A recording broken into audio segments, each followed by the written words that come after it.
সংগ্রামী সাংবাদিক খালেদ মহিউদ্দিন 17 বছর কোথায় ছিল ওনায়, যখন জনাব তারেক রহমানের কোনো ধরনের বক্তব্য বাংলাদেশের প্রিন্ট মিডিয়া, ইলেকট্রিক মিডিয়া যখন নিষিদ্ধ করা হয়েছিল, ওনায় কোথায় ছিল?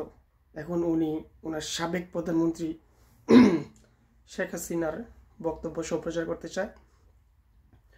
একটা কথা, ওনার যেই চ্যানেলে কাজ করতেছে এখন ঠিকানা আপনারা জানেন কিনা জানি না, এটার মালিক হচ্ছে MM শাহিন, যিনি 2018 সালেও নৌকার প্রতীক নিয়ে ওনার নির্বাচন করছে। তো বুঝেন, যেই প্রতিষ্ঠানের মালিক আওয়ামী লীগের ইলেকশন করছে, তো সেই প্রতিষ্ঠানে খালেদ মহিউদ্দিন এখন চাকরি করতেছে।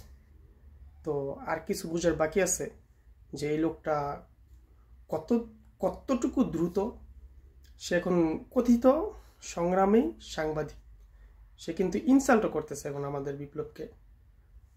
যখন 5ই আগস্ট এর আগে জুলাই অভ্যুত্থান, জার্মানিতে ছাত্ররা যখন আপনার আন্দোলনে অংশগ্রহণ করে, তখন ওনাকে অনুরোধ করা হয়েছিল যোগদান করার জন্য, উনি কর্ণপাতও করে নাই। আর এখন উনি যে একটা ভাব নিতেছে, মনে হয় যে ওনাই সবচেয়ে বাংলাদেশের শ্রেষ্ঠ সংগ্রামী সাংবাদিক।